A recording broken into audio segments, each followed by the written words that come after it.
Welcome to the Human Capital Innovations Podcast. We're your source for personal, professional, and organizational growth and development, where we share original research, explore industry trends, and interview executives and thought leaders from across the globe. We hope you join us often for practitioner-oriented content around all things related to leadership, HR, talent management, organizational development, and change management. Maximize your personal and organizational potential with Human Capital Innovations Podcast. Do you enjoy the Human Capital Innovations Podcast? Please subscribe, leave a review, comment, share, and consider supporting the podcast on Patreon, even at the producer and sponsorship levels.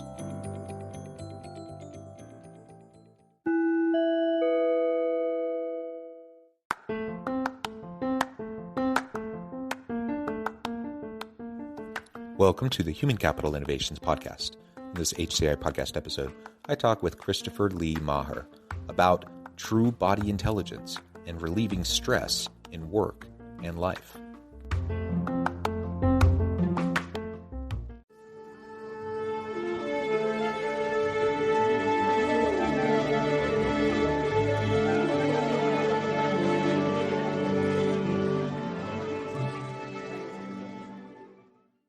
Christopher Lee Maher, welcome to the Human Capital Innovations Podcast. Thank you. How are you doing, John? I am well. It's a pleasure to be with you. We've been preparing for this episode for a long time now. It's a pleasure to finally have a chance to sit down with you and to chat, and even just chatting in the pre-interview and getting to know you a little bit and just finding all of the little connections in life. We don't live anywhere near each other, but we have these connections, and it's always fun to uncover those. Today, we're going to be talking about true body intelligence and relieving stress in work and in life. Now, everything we talk about today is going to have direct relationship to our personal life, but as organizational leaders tuning in, I hope all of you will also think about what this means for your work life and what this means for your teams in the workplace, because we know that there's heightened levels of stress and anxiety and burnout at work. So all these issues that we're going to be talking about have application and implications for your team at work. As we get started, I wanted to share Christopher's bio with everybody. Christopher Lee Maher is founder at True Body Intelligence. At the age of 22, Christopher was a Navy SEAL. In his prime, with a sleek 1.8% body fat, and pound for pound, he was one of the fittest people on the planet. He was also completely unaware of the full impact that stress would eventually have on his physical, mental, energetic, and emotional well-being. He trained all day long at a level on par with professional athletes. In fact, after the SEALs, he began focusing on his dream of making it the U.S. Olympic trials in track and field. A lack of awareness of the impact of high stored stress loads kept him from ever manifesting this dream. And of course, he's done so many other amazing things since then. Anything else, Christopher, you would like to share with listeners by way of your background before we launch on into the topic for today? Yeah, I mean, my background is pain, and was my teacher, and led me into this line of work and into this devotion to help others. And without that, to be honest with you, I have no idea what I would be doing. So I'm happy with my life, and I'm really grateful for all the stress that actually, in retrospect, I'm happy that I had all the stress to deal with, because it helped me develop myself in a way that I would have never had the opportunity had it not been that extreme. Yeah, stress is a great teacher. And, we're going to be talking about how we can go about relieving stress. That's not to say that all stress is bad. We know there are different types of stress, and we know that stress can move you towards action, and it can kind of shake things up. And it's a natural response. It's a biological and psychological response that has been built into us over, thousands and thousands of years as a human race. And so it has its place. The problem becomes when we get overwhelmed by the stressors and the anxieties and the different things in our life, and where we don't have the chance to use it as a learning tool, but rather we get sucked in, right? And then we end up ruminating. We end up rather than taking a positive step forward and learning from the challenges that we're facing, we just get stuck, right? And that is something that we all deal with at different points in our lives. We all have hard stuff. We all have challenges. We all have different stressors. We all have anxiety. We all have to deal with challenges at home, at work, in our community. That's just part of the human condition. We all have it at varying levels at different points in our lives. The question isn't whether or not we're going to have it. It's how we're going to respond when we have it, and can we do it in a healthy way. So I'm super excited to just really explore all of this with you today. Oh, well, this is great. Let's see. So where do I want to drop in first? The truth is that you don't have to have it. Okay. Meaning that the stress that's going on outside of you doesn't have to change what's happening inside of you. Right. And the biggest deal is that people self-medicate. And what I mean by self-medicate is they go into what I call the acceptable daily drugs, right?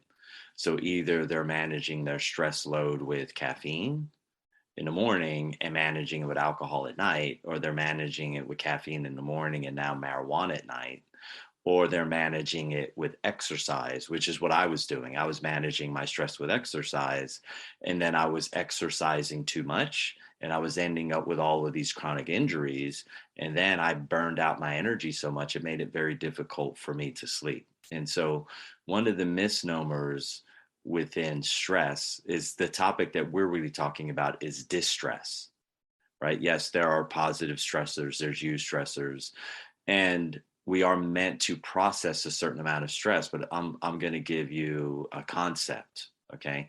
And the concept is that human beings can only recover from so much stress within a 24-hour period, right? And so that means that when you're sleeping, you're meant to recover from that stress load from the day before. The challenge is that people's stress loads are so high that when they go to sleep, they're actually not recovering from the stress they had that day. So I call it your restore, repair, and recovery rate is too low, and their accumulated stress load is too high, right? And then at that point, they start to experience some kind of symptom, right? And that symptom could be impatience. That symptom could be poor sleep.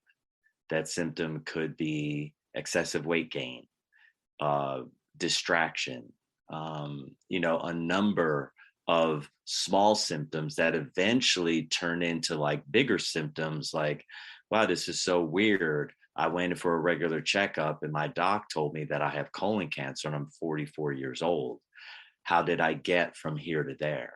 And the truth is that they had an unresolved stress load that they never dealt with.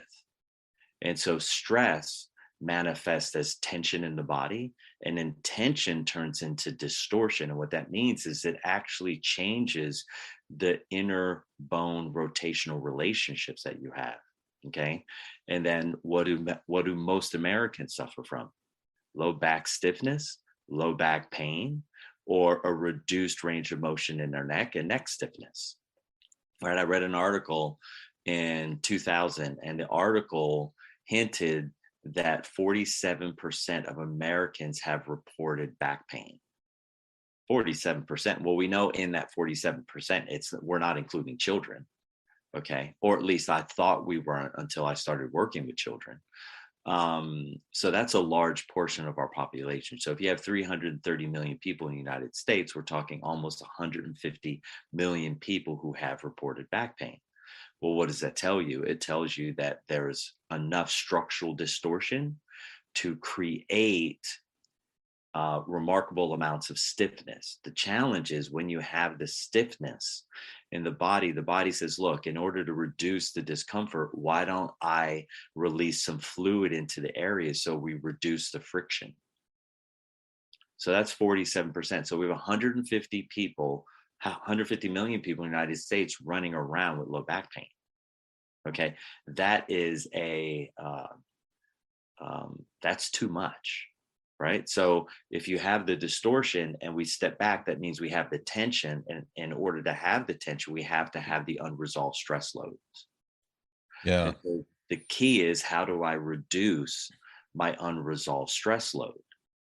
Well, you have to take the tension out, because the tension is what's in between the stress and the distortion. So now I got to go in and I have to implement some form of practice that will allow me to pull enough tension out that I can start to feel normal. And then guess what happens? I have a reduction in my symptoms. The symptoms actually disappear because I'm putting a fair amount of time and energy in removing the tension, which automatically removes and reduces the lifetime accumulated stress load. And we don't even know that we're accumulating stress and tension because it comes in so slow every day, right? There's a micro amount that's added every single day. And I created a term for that called trauma. And what it means is stress plus time equals trauma. So here's a guy, he's an ethical guy, he's a moral guy, he goes to work every day, he works really hard. He shows up on time. He's doing all the things that are right, but he's not aware that the workload he's dealing with is greater than what he can process in a 24-hour period, because his restore, repair, and recovery rate is too low. So he bends down to tie his shoes to go to work, and he ruptures a disc. And now he's in his bed for 2.5 months repairing. Right. And this is, so what is he repairing from? He didn't have blunt force trauma. It's not like he went snowboarding and this 16-year-old kid came across his right side and knocked him over and twisted his back. No, this is actually from too much accumulated stress that's never been dealt with, because the lifestyle that we live is beyond our capacity to repair.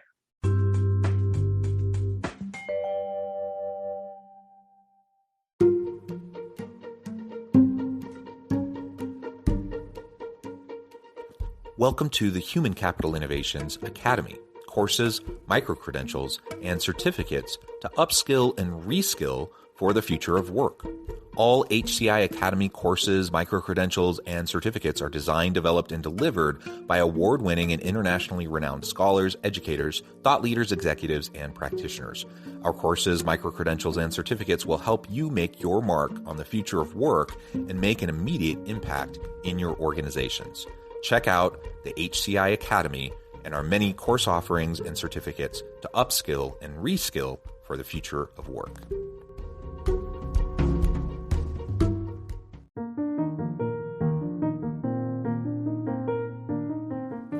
Check out our new weekly LinkedIn newsletter, Alchemizing Human Capital, exploring industry trends via original research and interviews with executives and thought leaders from across the globe. We look forward to having you join us.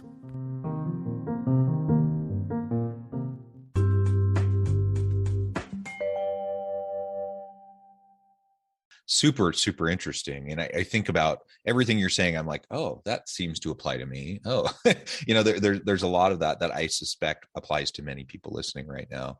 And I'll often, tell my wife, I'm like, oh, I didn't sleep so great last night. Oh, I have some back pain, or my wife notices that I was maybe clenching or grinding my teeth or something like that. And I'm like, I don't know. I don't feel stressed. I don't feel like, I feel fine. I don't feel like there's any huge thing hanging over my head that would cause me to kind of be in that state of being. But what you just described, that cumulative stress load, it builds up imperceptibly over time.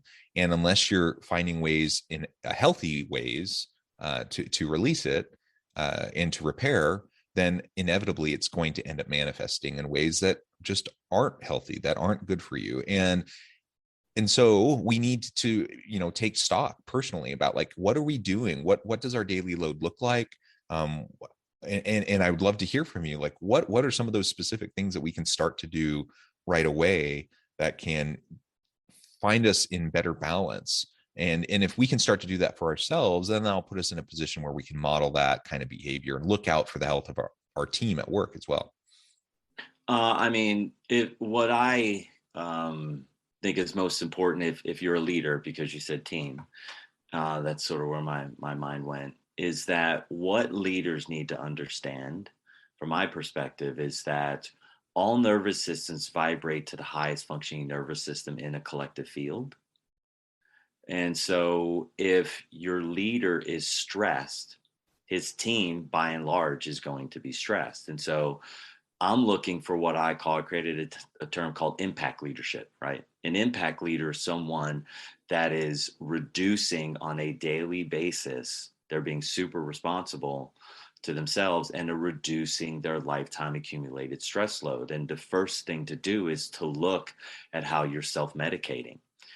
Some people are self-medicating with dessert, right? So they're having, a box of cookies after work. Because I was that guy. Like, I worked really hard today. I definitely want to have a sweet treat. I was raised in Pennsylvania.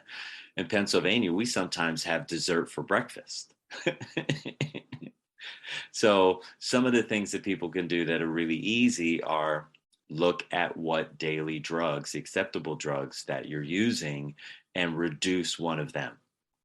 Like, grab one and stop using it. So if it's caffeine, then what I would do is, after a week, cut it in half, and then the next week cut your consumption again in half, and do that until you're not using caffeine anymore, but still maintain the ritual, switch into some kind of herbal tea, some other kind of warm drink that satisfies you.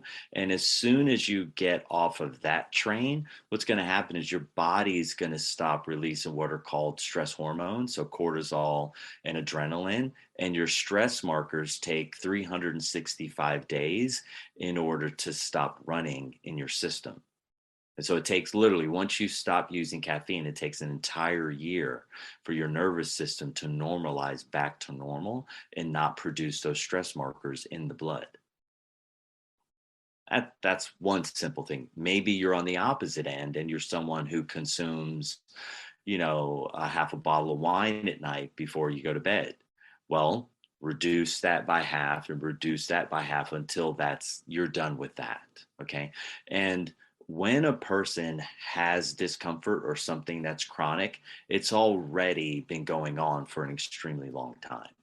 Meaning, most people think the guy who bent down to tie his shoe and ruptured his disc, his first thought might have been like, oh, I must have twisted the wrong direction when I bent over. It's like, no, you had 30 years of accumulated stress that you never dealt with. So whenever you're having a symptom, meaning, and a symptom is any level of chronic discomfort.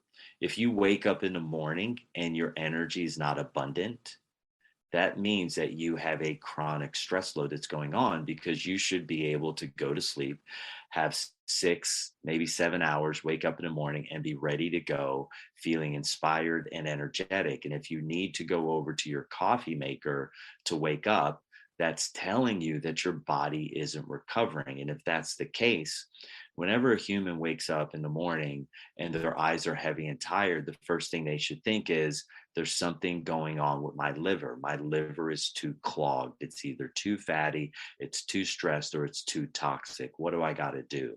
They should get into some kind of either minor or major liver cleanse or detoxification program in order to get that organ running really, really well. Because if your liver runs well, your energy is always coursing freely and you always have a good night's sleep. Meaning, you go to sleep at an appropriate time and you wake up and you feel rested when you wake up. The challenge is most American adults don't have that feeling, which is informing you that the diet that they're on is too heavily processed. And the substances that they're using to manage their stress are too toxic for their system, and they're too consistent. And so you have to have a break. You have to have a reprieve away from your poor habits.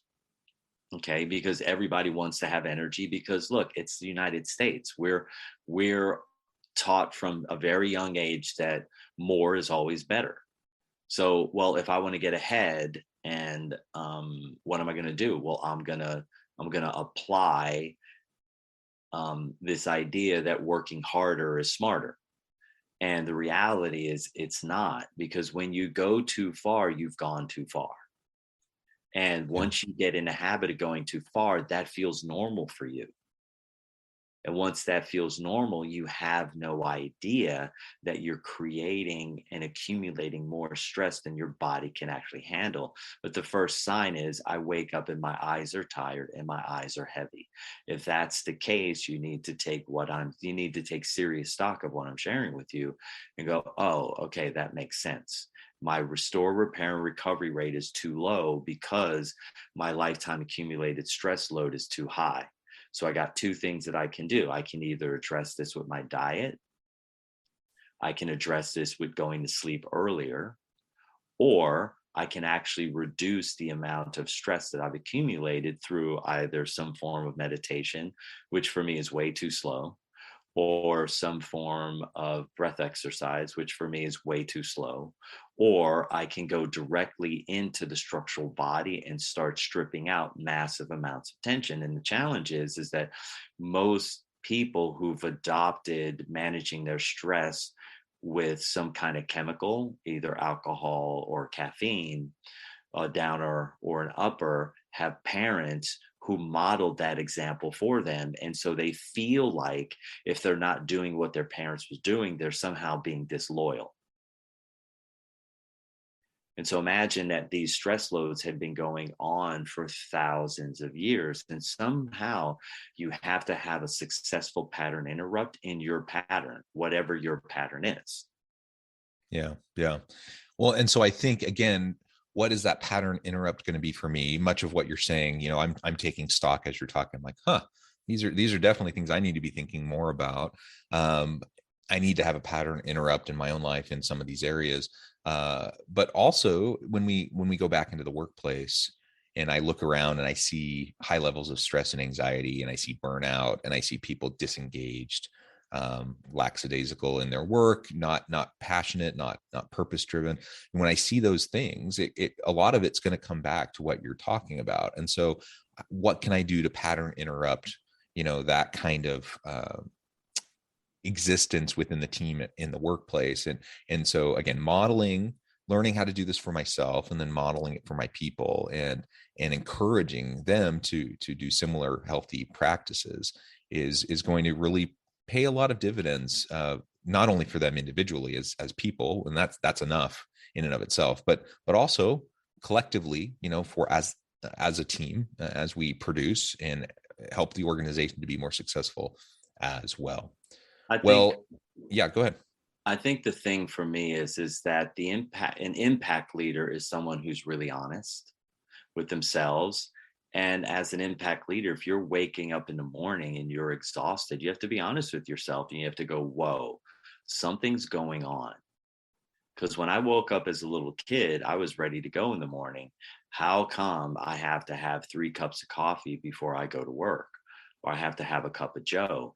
And an impact leader is someone who's incredibly honest with themselves first, and they're able to self-assess and be in reality rather than in delusion. Yeah. Yeah. Well said. Christopher, it has been a pleasure. I know at the time I'm going to have to let you go here in just a minute, but before we wrap up for today, I just wanted to give you a chance to share with listeners how they can connect with you, find out more about your work, and then give us the final word on the topic for today. Okay. For you guys, the easiest way is to go to Amazon.com and pick up my book, Free for Life, a U.S. Navy SEAL's Path to Inner Freedom and Outer Peace. And that's simple. You can go to truebodyintelligence.com. And I think there's a couple of videos there and some information, but it's really all sort of basic. And you can figure out how to get a hold of me. You could email us at support@truebodyintelligence.com and organize a call or some time to gather together. The word for the day is honesty. I love it. Thank you, Christopher. It's been a pleasure. I encourage listeners to reach out, get connected, find out more about what Christopher can do for you. Check out the website, check out his book. And as always, I hope everyone can stay healthy and safe, that you can find meaning and purpose at work each and every day. And I hope you all have a great week.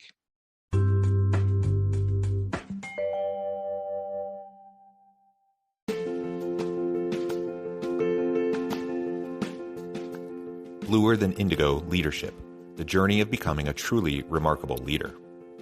Early in my adult life, I learned about an Asian proverb that translates as bluer than indigo. If you think about the color indigo, it is a brilliant, deep, and vibrant blue, what some would call the bluest of blues. To have something that is bluer than indigo is rare and truly remarkable. Contrary to popular myth, there is no one-size-fits-all or cookie-cutter approach to effective leadership. There is no silver bullet, no secret sauce, no go-to model that will solve all of your problems. The truth is, great leaders have all had their unique strengths and flaws, and have all had to discover and then pave their own distinctive path in their life's journey to fulfill their leadership potential. Bluer Than Indigo Leadership will help you discover your own path and explore those ordinary, everyday actions that will help you respond to an uncertain future and produce extraordinary results for your individuals, teams, and organizations.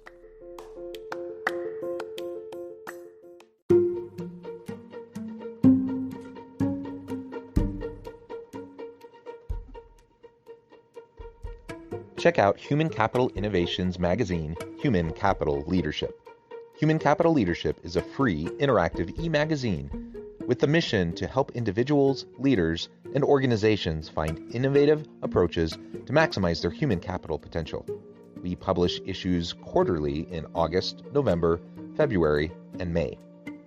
Take a look at the latest issue and let us know what you think.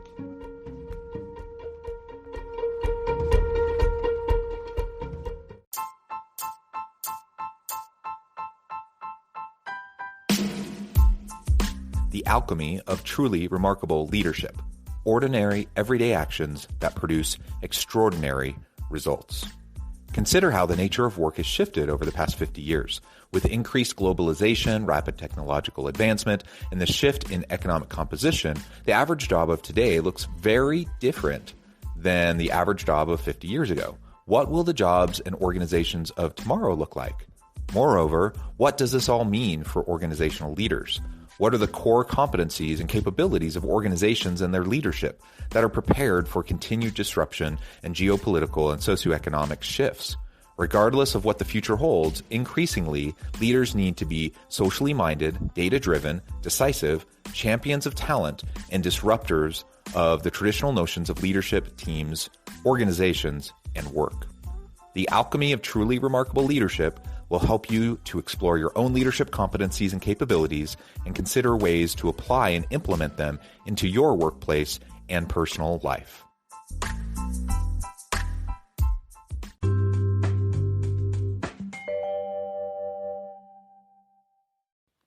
Do you enjoy the Human Capital Innovations podcast? Please subscribe, leave a review, comment, share, and consider supporting the podcast on Patreon, even at the producer and sponsorship levels. Thanks again for joining us for this episode of the Human Capital Innovations podcast. I hope you stay healthy and safe and that you have a great week.